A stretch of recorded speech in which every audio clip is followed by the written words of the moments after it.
아멘.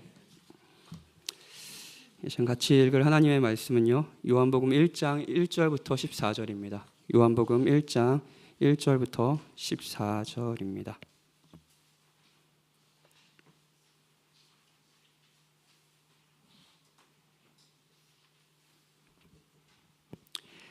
하나님의 말씀을 들으십시오. 태초에 말씀이 계시니라. 이 말씀이 하나님과 함께 계셨으니 이 말씀은 곧 하나님이시라. 그가 태초에 하나님과 함께 계셨고 만물이 그로 말미암아 지은 바 되었으니 지은 것이 하나도 그가 없이는 된 것이 없느니라. 그 안에 생명이 있었으니 이 생명은 사람들의 빛이라. 빛이 어둠에 비추되 어둠이 깨닫지 못하더라.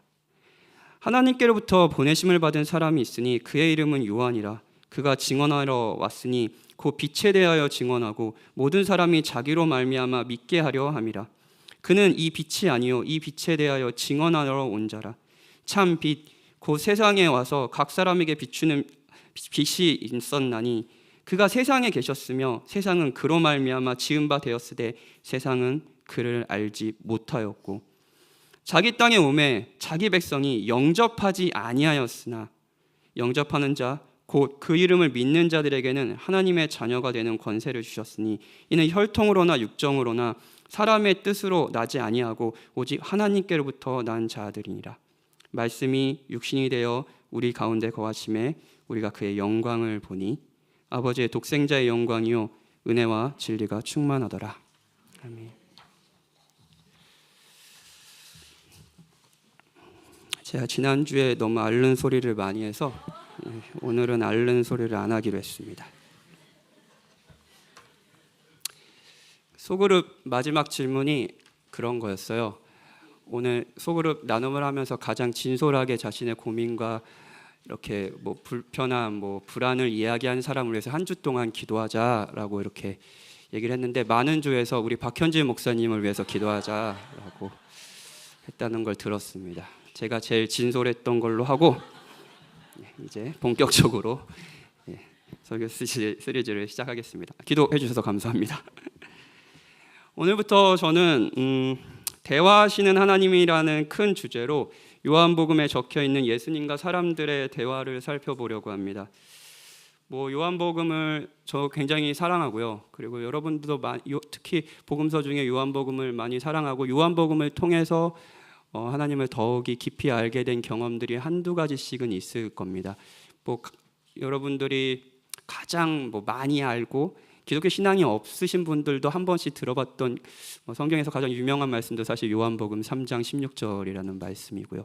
예전에는 찬양으로 했는데 그렇죠. 그 주일학교 때 하나님이 세상 이렇게 그 말씀도 요한복음이고요. 그래서 요한복음은 사실 저뿐만 아니라 여러분들에게도 되게 중요하게 다뤄지는 성경 중에 하나일 겁니다.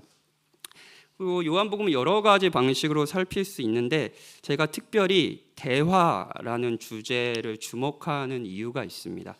일단 요한은 복음서를 쓴 목적을 이렇게 말합니다. 이건 중요하니까요. 이 목적을 항상 생각하면서 이 설교 시리즈를 들어야 되니까요. 이 목적을 한번 같이 찾아보죠. 요한복음 20장 31절입니다. 요한복음 20장 31절이에요. 요한이 이 복음서를 쓴 목적입니다. 그리고 이 설교를 하는 목적이기도 하겠죠. 요한복음 20장 31절 같이 읽읍시다. 시작. 오직 이것을 기록함은 너희로 예수께서 하나님의 아들 그리스도이심을 믿게 하려 하며 또 너희로 믿고 그 이름을 힘입어 생명을 얻게 하려 함이니라. 아멘. 목적은 예수님이 그냥 우리와 같은 인간 정도가 아니라 하나님의 아들이시라는 것, 그리고 그리스도이시라는 것, 이분이 구약성경에서 약속된 그분이라는 것을 믿게 하는 거예요. 사람들이 받아들이게 하는 거예요. 그리고 그 그리스도로 인하여 생명을 얻게 하는 겁니다. 믿음과 생명, 이게 요한복음이 쓴 아주 주요한 큰 목적이라고 할 수 있습니다. 요한복음은 사복음서 중에 가장 늦게 쓰인 복음서라고 알려져 있는데요. 믿음과 생명이라는 이 큰 목표를 이루기 위해 세 가지 복음서가 있음에도 불구하고 다시 예수님의 생애를 요한이 기록한 것이라고 할 수 있겠죠. 그리고 이 목적을 위해 요한은 아마도 예수님과 사람들의 대화에 좀 집중한 듯 보여요. 왜냐하면 다른 사복음서 중에 나머지 세 가지 복음서에 기록되지 않는 것 중 유난히 예수님과 사람들의 대화를 요한은 많이 기록을 했거든요. 대표적인 게 3장의 니고데모와의 대화, 아까 제일 유명한 말씀이라고 했던 그 말씀이 기록된 요한복음 3장이고요. 그리고 4장에서는 사마리아의 여인과의 대화가 있습니다. 그리고 8장에서는 가늠한 여인과의 대화, 그리고 14장부터는 제자들과 대화하시면서 비롯된 예수님의 설교, 그리고 17장에서는 성부 하나님과 이제 긴 대화죠. 예, 이거는 기도죠. 예수님의 기도요. 그리고 20장에서는 부활하신 이후에 의심하는 도마와의 대화가 적혀 있고요. 그리고 21장에는 배신한 베드로를 찾아가셔서 예수님이 대화하시는 장면이 적혀 있습니다. 내가 나를 사랑하느냐 하는 그 대화죠. 요한은 다른 복음서와 비교해도 예수님과 사람들의 대화에 좀 집중한 듯한 경향이 있습니다. 그리고 이 대화를 통해 사람들이 정말로 예수가 하나님의 아들이며 그리스도이시며 그리고 자신으로 인해서 그 그리스도로 인해서 생명을 얻게 된 이 목적을 이루고 싶은 거죠.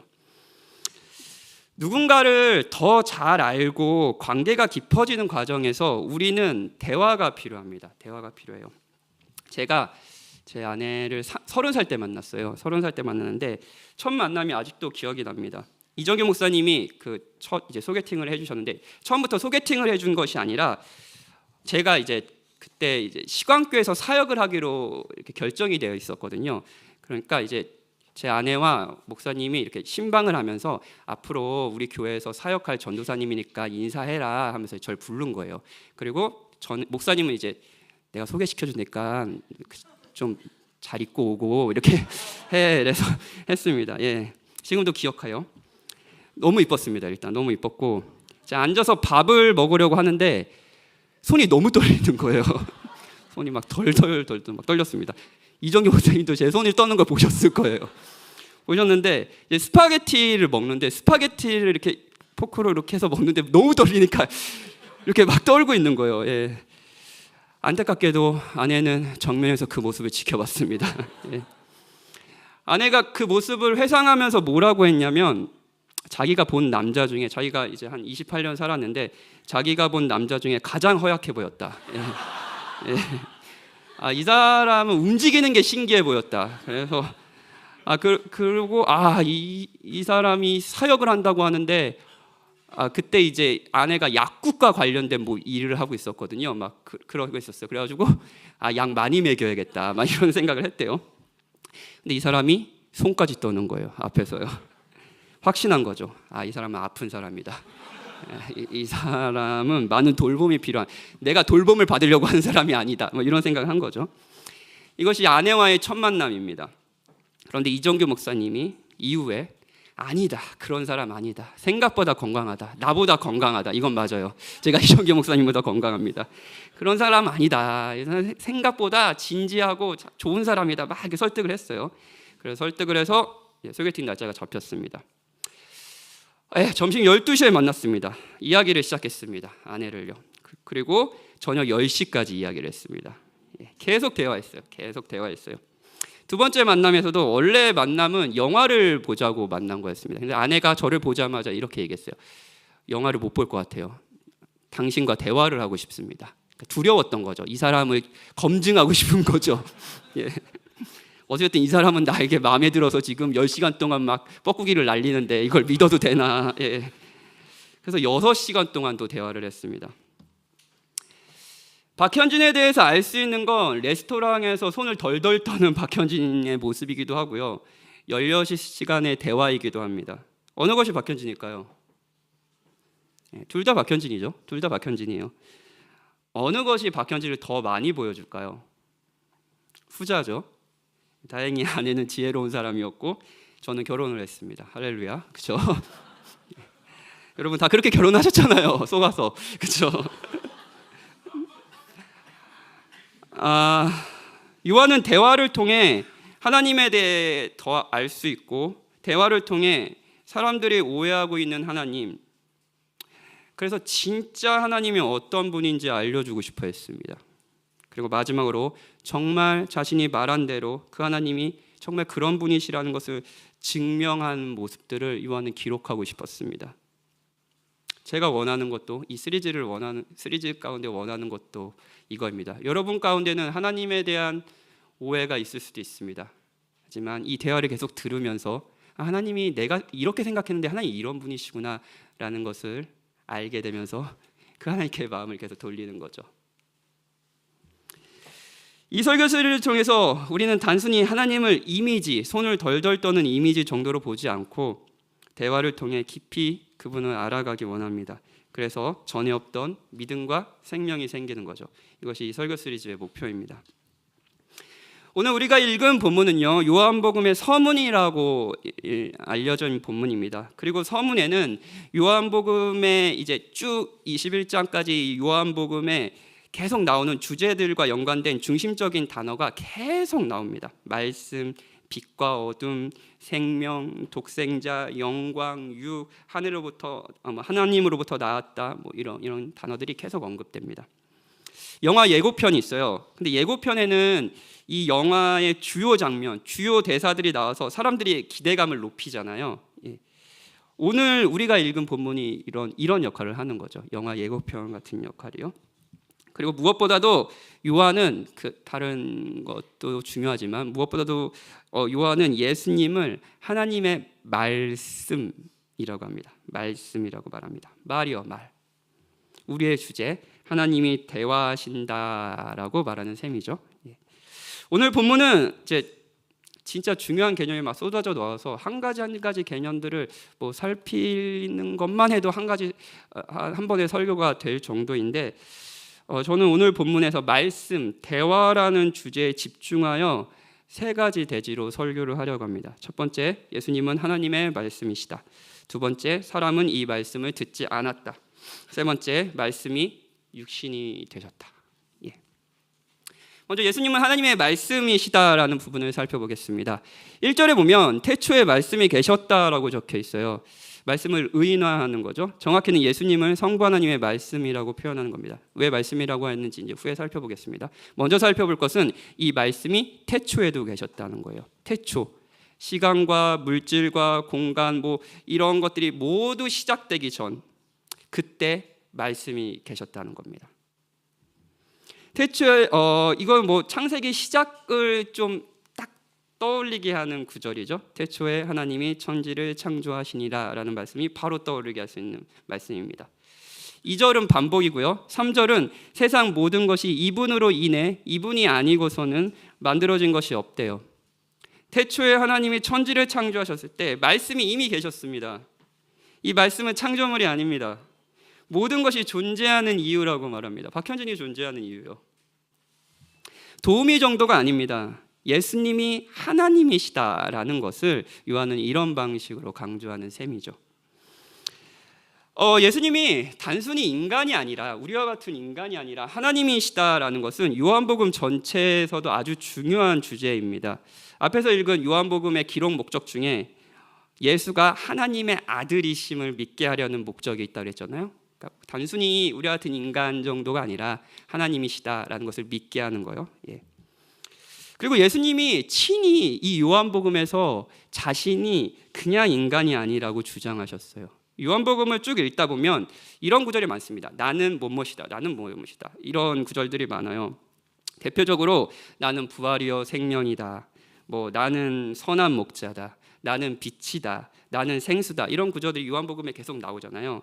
그런데 나는 뭐뭐시다 라고 이제 번역한 단어는 일반 사람들이 자신을 소개할 때 쓰는 어법이 아니었습니다. 뭐 나는 목사다 이런 어법이 아니라고요.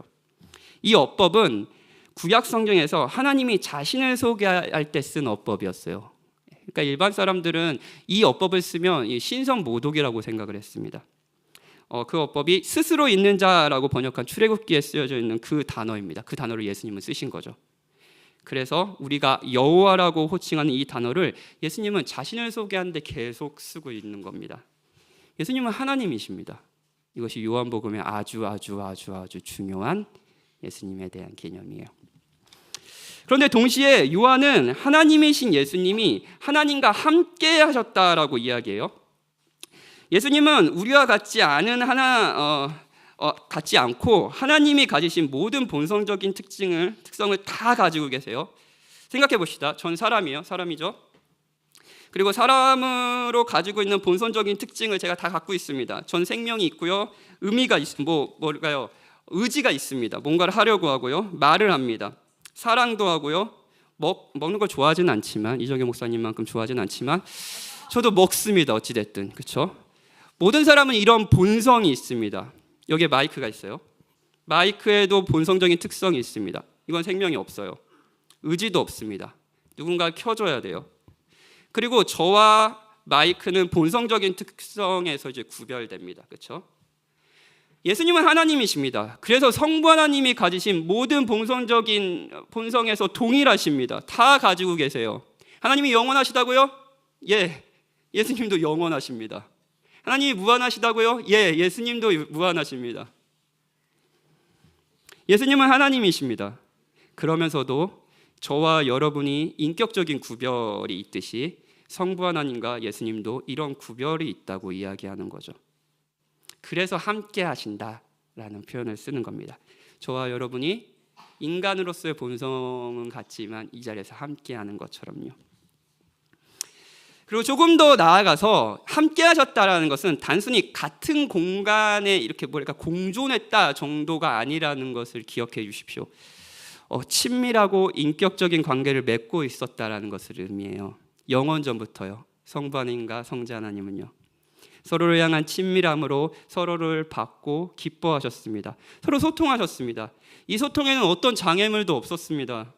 이것이 성부 하나님, 성자 하나님이라고 호칭하는 이유이기도 합니다. 자, 성부 하나님은 영원하신 아버지입니다. 사랑의 원천으로 다함 없이 마르지 않고 영원한 사랑을 아들에게 주십니다. 이렇게 부모가 많이 사랑해요. 근데 아들이 이 사랑을 잘 알지도 못하고 막 모른 척하고 거부하고 그러면 이 부자 관계는 행복하지 않을 거 아니에요. 근데 아들도 완벽한 거예요. 그 사랑을 기뻐하며 온전히 받고 감사와 사랑으로 반응합니다. 그러면 이 부자 관계는 너무 행복하지 않겠습니까? 이것이 우리가 가정에서 꿈꾸는 그런 서로를 받아주고 사랑하는 그런 관계 아닌가요? 이 말씀은 하나님과 이렇게 함께 하셨습니다. 성부 하나님과 성자 하나님은요. 이한이가 어느 날 진지하게 저에게 이런 말을 하는 거예요. 아빠, 매일 돈이 자동으로 생기는 기회가 있었으면 좋겠어. 이렇게 얘기하는 거예요. 그래서 제가 이놈이 시작되구나. 이제 만몬신에 이렇게 들여가지고 지금 8살인데 이 못된 놈 이렇게 생각을 했는데, 왜라고 물으니까 이한이가 이런 대답을 했습니다. 그러면 아빠가 출근하지도 않고 나랑 하루 종일 있을 수 있잖아 라고 얘기했어요. 감동받지 마세요. 감동이긴 했는데 나는 그걸 원하지 않아 라고 솔직하게 이야기하고도 싶었지만 그냥 아들이 아빠를 그렇게 사랑해도 아빠가 그걸 원하지 않으면 이 관계는 행복하지 않잖아요. 그렇죠? 예. 아들이 아버지를 원하고 아버지도 아들을 원하고 다함 없이 서로를 사랑하는 것. 말씀은 하나님과 함께 하셨습니다. 정말이에요. 말씀은 영원전부터 하나님과 함께 하셨습니다. 우리가 생각하는 그 이상적인 행복한 관계요. 이 행복한 분이 또한 말씀이라고 합니다. 말씀이란 단어는 당시 헬라 문화에서 만물을 존재하게 하는 이성적인 원리 정도로 생각되었습니다. 모든 것이 변해도 변하지 않는 절대적 진리, 물새 틈 없는 원리, 논리, 이것이 말씀인 거예요. 헬라 철학에서는요. 그런데 요한은 이 개념을 약간 변형시켜서 말씀이 추상적인 원리, 진리 이 정도가 아니라 인격적인 존재임을 선포합니다. 하나님은 단순한 논리나 주장 정도가 아니라 자신을 완벽하게 반영하는 인격체로 자신을 알려주시길 원하신 거예요. 이 존재를 보면 하나님이 누구인지, 이 세상이 왜 존재하는지, 나는 왜 사는지 답을 얻을 수 있다는 겁니다. 저는 또 다른 면을 강조하고 싶은데 우리가 다룰 주요 주제인 소통입니다. 소통, 대화예요. 요한은 예수님이 하나님이시라고 우리와 다르다고 말합니다. 동시에 예수님이 하나님과 함께 하셨다라고 이야기해요. 친밀한 교제로 서로가 영원 전부터 소통하고 계신 관계, 그리고 이 관계를 자신의 형상인 인간과 가지고 싶으신 거죠. 그래서 말씀하십니다. 여러분, 말씀하신 것 자체가 낮아진 거라는 걸 알고 계십니까? 예를 들면 제가 8살짜리 아들과 대화하기 위해서는 8살짜리가 이해할 수 있는 어휘와 방식으로 대화해야 됩니다. 그래서 설교자들한테 그런 말을 해요. 꼭 주일학교 설교를 꼭 해봐라. 왜냐하면 복음, 그 성경의 말씀들을 아이들의 언어로 아이들도 이해할 수 있게끔 잘 풀어낼 수 있는 것이 설교자의 능력이니까. 그렇죠? 어떤 사람과 말을 하려고 하면은 사실 낮아져야 됩니다. 그 정도의 수준으로요. 그렇죠? 이것도 은혜예요. 하나님이 말씀하셨어요. 하나님이 우리가 알 수 있는 방식으로 자신을 드러내고자 원하셨습니다. 사랑하는 여러분, 저는 사역을 하면서 인간은 본능적으로 정말 대화하며 교제하고 싶어하는 존재라는 것을 진짜 많이 느낍니다. 일단 제가 진짜 말이 많잖아요. 그렇죠? 왜 이렇게 소그룹 시간에 가면 저만 30분씩 이야기하는지 모르겠어요. 설교를 길게 하는 걸 합리화하려는 건 아닙니다. 근데 사실 제가 지금 혼자 이야기하고 있지만 이 예배도 말로 구성되어 있다는 것을 아십니까? 하나님은 설교자를 통해 여러분에게 말씀하시고요. 그리고 우리는 찬양으로 말하며 하나님을 높입니다. 기도로 그분께 반응합니다. 그리고 소그룹 시간에는, 예배가 끝난 소그룹 시간에는 서로 말을 하면서 교제를 하죠. 인간은 정말 본능적으로 말을 하며 소통하고 그때 행복할 수 있는 존재예요. 왜냐하면 하나님이 그런 분이시기 때문입니다. 성부 하나님과 성자 하나님은 영원 전부터 함께 하셨습니다. 서로 소통하시고 관계를 맺으며 행복하셨습니다. 그런 하나님이 자신의 형상대로 인간을 만드셨습니다. 그래서 인간은 하나님을 닮았기에 대화하며 교제하고 싶어하는 존재예요. 그리고 하나님은 말씀하셨어요. 우리와 교제하고 싶어 주셨습니다. 하나님은 낮아지셨습니다. 예수님이 하나님의 말씀이에요. 문제는 인간이 도무지 하나님과 대화하지 않으려고 한다는 겁니다.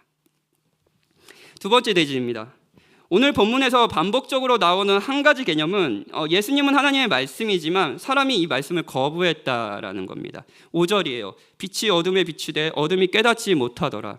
10절, 세상이 그를 알지 못하였고, 11절, 자기 백성이 영접하지 아니하였으니.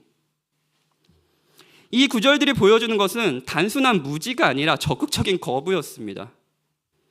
당시 유대인들은 메시아에 대한 예언과 하나님의 말씀을 가지고 있었음에도 불구하고 예수님을 알아보지 못하고 받아들이지 못했습니다. 않았습니다. 그리고 그것은 인류 역사 전반에 걸쳐 계속 나타나는 패턴과 같습니다. 자, 이 부분에서 저는 이 시대가 어떤 대상에 대해 인식하는 방식의 한 가지 한계를 좀, 많은 한계들이 있지만 한 가지 한계를 좀 다뤄보려고 합니다. 어떤 대상을 이미지로만 파악한다는 거예요. 벌벌 떠는 손, 이 정도로 파악한다는 거예요. 닐 포스터먼이라는 미국 문화평론가는 죽도록 즐기기라는 책에서 이 시대가 어떤 대상을 판단하는 것에 있어 말과 대화, 논리 이런 것이 아니라 이미지에 집중한다는 걸 지적합니다. 이게 막 TV 대중매체가 막 발달하고 지금은 더하죠. 예, 지금 어떤 정보를 얻는데 여러분들은 짧은 영상 이런 거를 통해서 사실은 정보를 얻잖아요. 그러면서 미국 대통령 중에 한 사람을 예로 들으면서 설명합니다. 한번 들어보세요. 미국의 27대 대통령으로 다중턱에 몸무게가 120kg에 육박하는 윌리엄 하워드 태프트, 제가 사진을 찾아봤거든요. 진짜 육중하시더라고요. 이 같은 사람이 요즘 시대의 대통령 후보로 부상하리라고는 받아들이기 어렵다.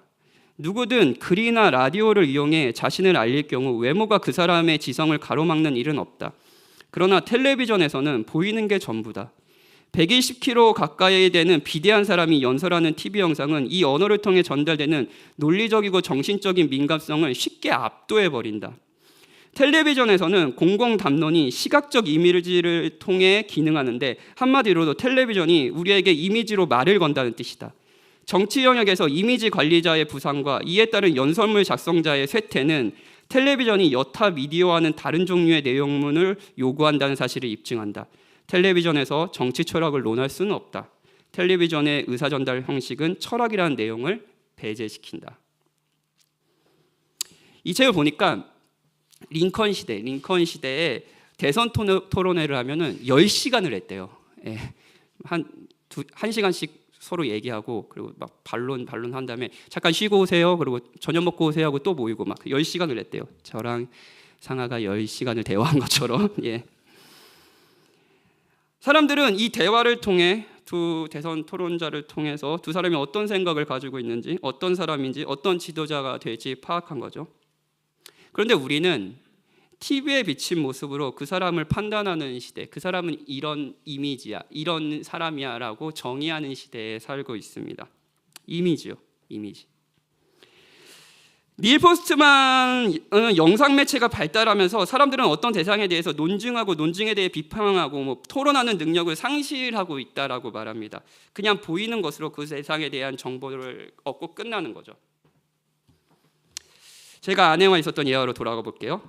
마른데 손을 떠는 남자 어떻습니까? 여러분 만날 수 있겠어요? 이미지예요, 이미지.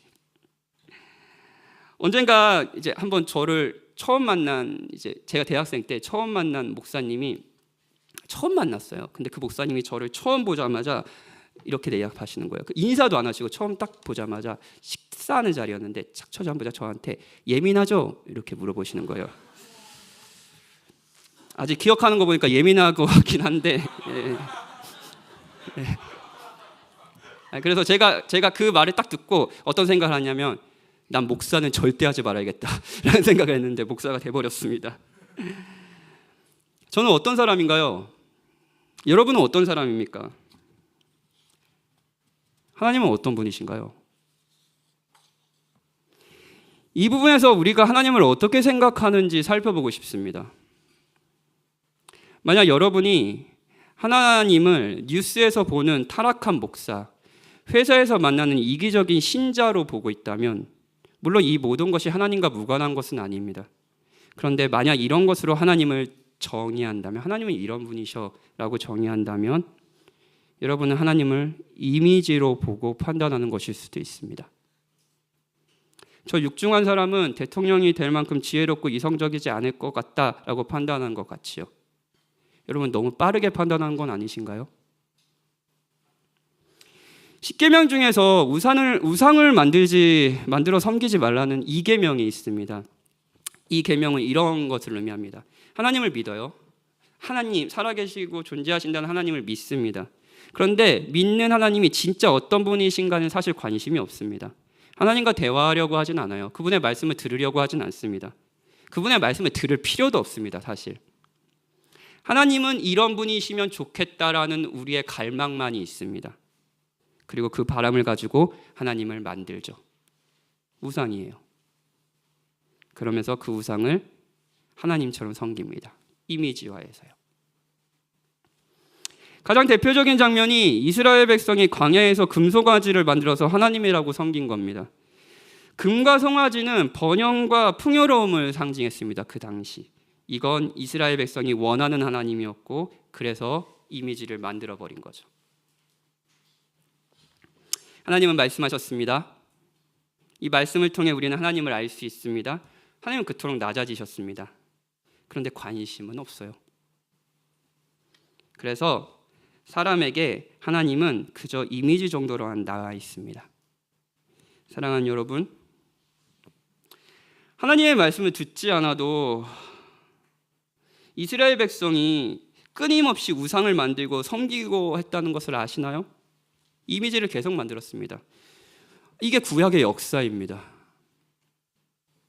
어떤 분에게는 금송아지일 것이고 어떤 분에게는 폭압적인 아버지일 것입니다. 어떤 분에게는 자애로는 산타 할아버지가 될 수도 있고요. 어떤 분에게는 탐욕스러운 목사일 수도 있습니다.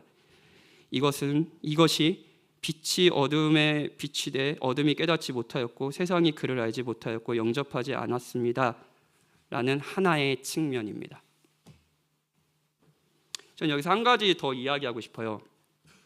여러분이 삶을 살면서 어떤 대상에 대해 답답함을 느꼈다고 합시다. 그래서 제가 아내한테 제일 지금 무서워하는 아내의 답변이 딱 퇴근했는데, 당신 나랑 말 좀 하자, 대화 좀 하자라고 하는 건데, 자, 답답함을 느끼는 거야 아내가. 도대체 왜 이 사람이 이렇게 행동하는지 모르겠는 거예요. 그러면 여러분이 이런 생각을 하실 겁니다. 도대체 무슨 생각을 하는지 말 좀 들어보자, 이런 생각 하시지 않나요? 저 사람의 말 좀 들어보고 싶다, 이런 생각 하시지 않나요? 하나님께도 이런 답답함을 느끼시는 분이 계실지 모르겠습니다. 하나님이 도대체 무슨 마음을 가지고 계신 걸까요? 지금의 여러분의 그 상황, 여러분도 답을 얻을 수 없는 그 상황에서 하나님은 도대체 무슨 마음을 가지고 이런 일들이 우리 삶에 벌어지게 하시는 걸까요? 여러분, 도대체 무슨 생각을 하는지 말 좀 들어보자라는 말이 하나님에게도 떠오르지 않습니까? 도대체 어떤 분이신지, 그럼 말 좀 들어보자라는 생각이 들 거예요. 자, 하나님의 말씀이 있습니다. 여러분, 정말이에요. 하나님은 말씀하셨습니다. 여러분의 그 답답함에 대해서 적극적으로 말씀하길 원하십니다. 예수님이 하나님의 말씀입니다. 성경에 기록된 예수님을 보면 하나님의 마음을 알 수 있습니다. 여기서 여러분의 모든 상황을 다 답할 수는 없습니다. 그리고 성경이 여러분이 그 마음을 속 시원히 이렇게 풀 정도로 그 대답을 해주지 못하는 경우도 많다는 걸 압니다. 그런데 한 가지만은 확실합니다. 여러분은 하나님의 말씀을 들을 수 있습니다.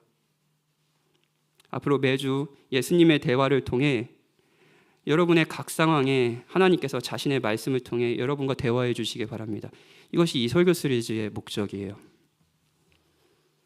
제가 어떤 대상을 알아가는데 이미지의 한계와 대화의 우월성 이런 것들을 이야기했지만, 하나님을 알아가는 여정은 단순히 대화와 이미지 사이의 선택이라고 말하고 싶지는 않습니다. 우리의 영적인 경험은 그보다 훨씬 다차원적이거든요. 이미지는 그 자체로 나쁜 것은 아닙니다. 성경도 이미지를 사용합니다. 오늘 본문의 빛, 어둠, 생명 이런 거 다 이미지잖아요. 그렇죠? 그리고 이 이미지들은 하나님의 특성에 대해 이해를 돕는 창이 될 수 있습니다. 창문을 통해서 보는 거예요. 그렇죠? 그런데 창이 아니라 벽이 될 수도 있는 거죠. 이미지가 더 깊은 이해로 인도하지 않고 우리의 제한된 인식, 우리의 바람 정도로 머문다면요. 마찬가지로 모든 대화가 자동적으로 깊은 관계로 이어지는 것도 아닙니다. 요한복음에 보면 누구보다 예수님과 긴 대화를 나눈 바리새인들이 있었습니다. 그리고 그들 중 대부분은 진정으로 예수님을 알지 못했습니다.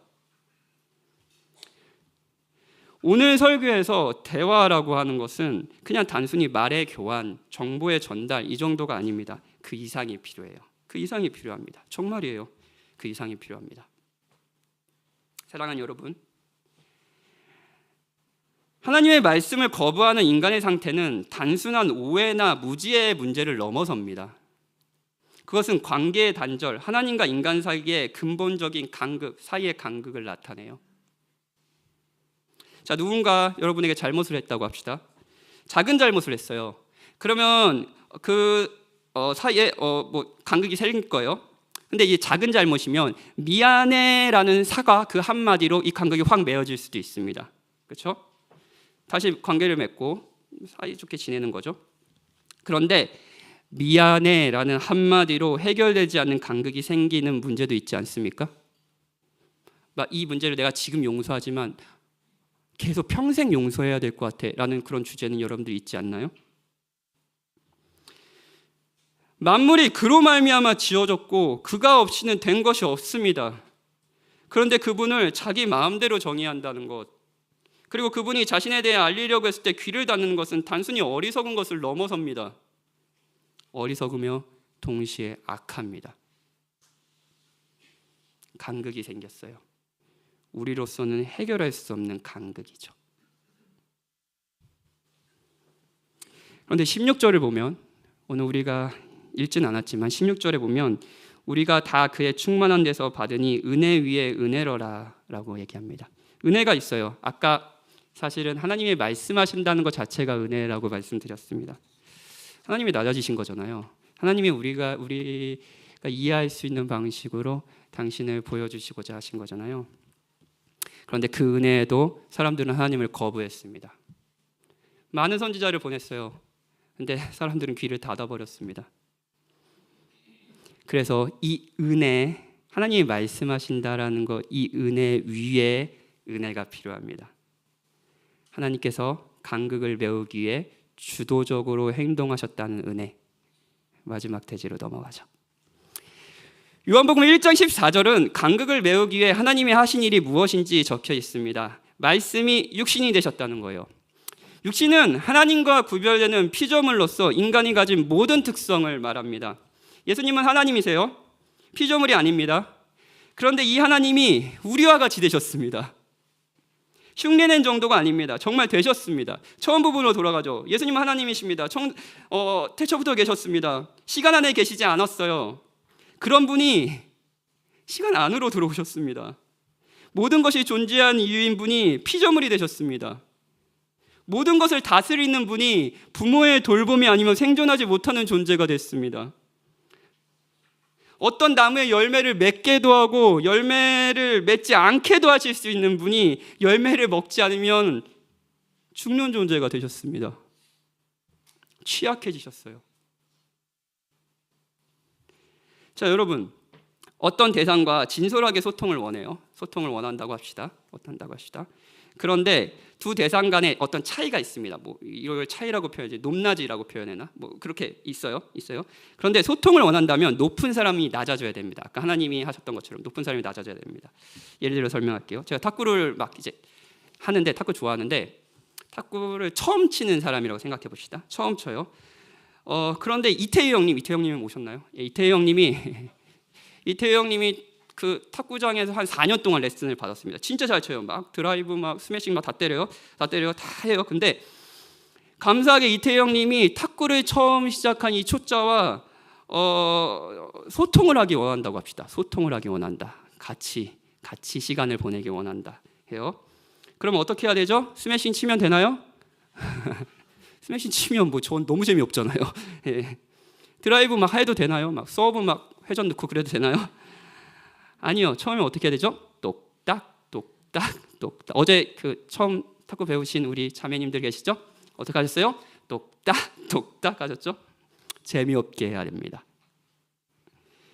이태형님이 낮아져야 돼요.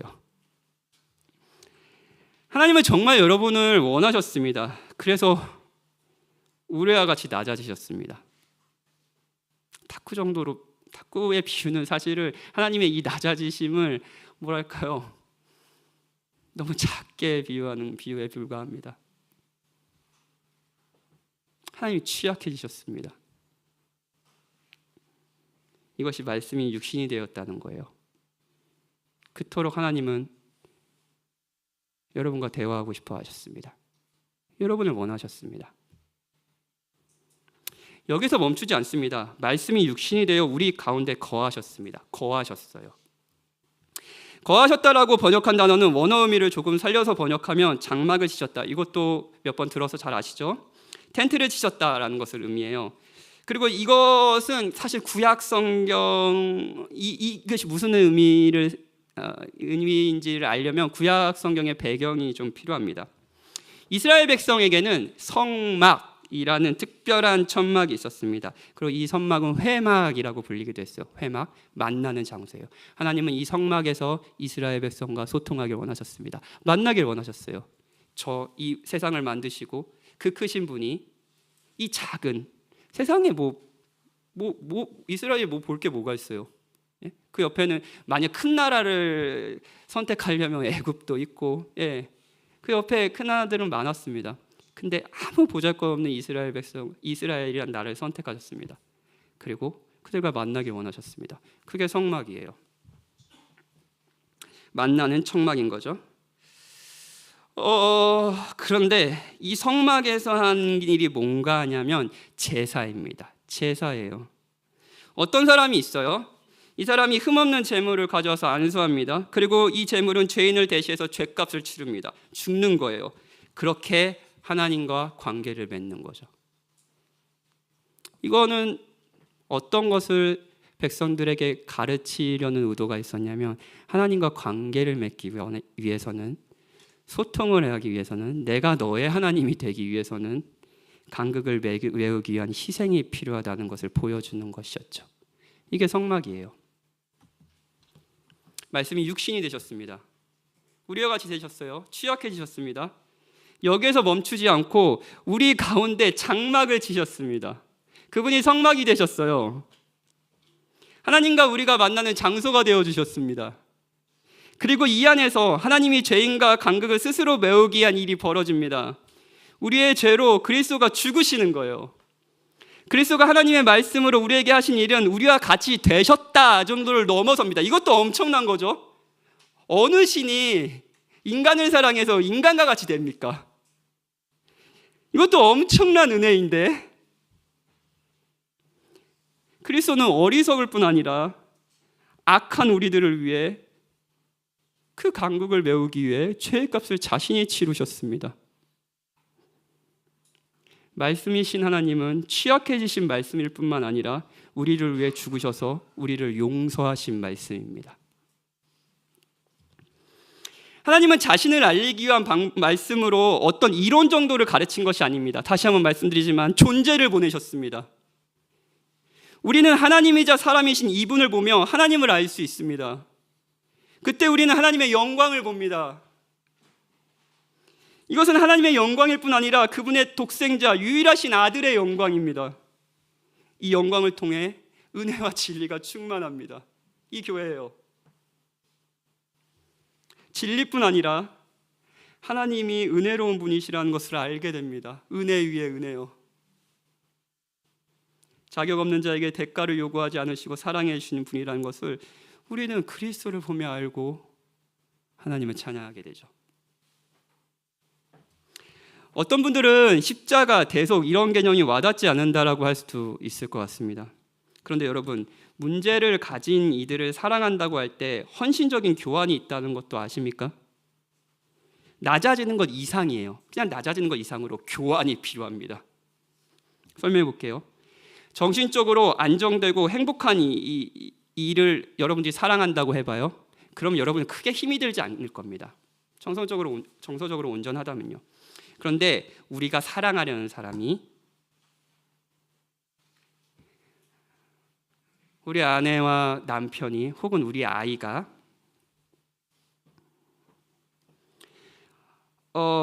정서적으로 상처를 받은 사람이라고 생각해 봅시다. 막 무슨 얘기를 해도 그걸 막 고지고대로 듣지 않고 막 부정적으로 해석하고 막 그렇게 생각해요. 근데 여러분이 그 대상과 깊은 관계를 맺고 싶습니다. 이 사람을 사랑해서 잘 살 수 있도록 도와주고 싶습니다. 그러면 어떤 일이 벌어지나요? 자, 대화를 해요. 대화를 막 합니다. 대화를 나누는 사이에 정서적으로 힘든 사람은 더 강해지고 확실해지며 위로받는 느낌을 받을 수 있습니다. 이렇게 힘을 얻는 거예요. 하지만 사랑하려는 사람은 정서적으로 고갈되어 갈 거예요. 정서적으로 상대방을 세워주려면 우리의 정서가 말라붙는 상황을 기꺼이 감수해야 합니다. 여러분이 아이를 독립적으로 키우기 위해서는 부모로서 여러분의 독립과 여러분이 하고 싶은 걸 포기해야 될 겁니다. 우리의 독립성이 낮아지면서 아이들의 독립성이 높아지는 거죠. 교환이에요. 우리 세상에는 어떤 식으로든 우리가 누군가에게 인격적으로 개입하려고 한다면, 대화하려고 한다면, 교제하려고 한다면 그들의 연약함이 우리의 것이 되고 우리의 온전함이 그의 것이 되는 이런 교환이 일어난다는 것을 알 수 있습니다. 이런 증거들이 정말 많습니다. 그리고 십자가에서 일어난 일이 바로 이런 겁니다. 여러분, 정말이에요. 십자가에서 이런 교환이 일어났습니다. 사랑하는 여러분, 예수님께서 십자가상에서 하신 말씀 중에 이런 말씀이 있습니다. 아버지, 저들을 사하여 주옵소서. 자기들이 하는 것을 알지 못함이니이다. 사람들은 하나님이 어떤 분인지 몰랐습니다. 정확히 말하면 관심이 없었습니다. 그래서 지금 자신이 십자가에 못 박은 분이 어떤 분인지 몰랐습니다. 그들은 어리석고 동시에 악했습니다. 그런데 그리스도는 그들의 악한 무지에도 불구하고 그들을 용서해달라고 말씀하셨습니다. 사랑하는 여러분, 이것이 여러분과 제가 하나님과 관계를 갖게 될 때 관계를 시작하는 말씀이라는 걸 알고 계십니까? 우리는 전에는 하나님을 알지 못했습니다. 그래서 우리가 하는 것도 알지 못했습니다. 그런데 그리스도가 어리석을 뿐 아니라 악한 우리를 위해 십자가에 죽으심으로 우리는 용서를 받았고 자리를 바꿨고요. 이 그리스도를 통해 하나님이 어떤 분인지 알게 됩니다. 기독교 신앙이 없는 분들에게 부탁을 드리고 싶습니다. 하나님이 허락하신다면 저희는 매주 요한복음에 기록된 예수님과 사람들의 대화를 살필 겁니다. 이 대화를 통해 하나님은 여러분들에게 말을 거실 겁니다. 대화를 하시려고 할 거예요. 한번 들어보는 건 어떻겠습니까? 그냥 이미지 정도가 아니라요. 대화를 해야지 그 대상을 조금 더 정확히 알게 되듯이 하나님을 알고 싶다면 말을 들어봐야 되지 않겠습니까? 하나님은 정말 예수님을 통해 여기 있는 우리 박현진과 대화하기를 원하십니다. 그리스도께 오십시오. 그렇다면 진짜 하나님을 알 수 있습니다. 우리가 만든 이미지가 아니라 진짜 살아계신 하나님이요. 그리스도께 오십시오. 같이 찬양합시다. 예수 우리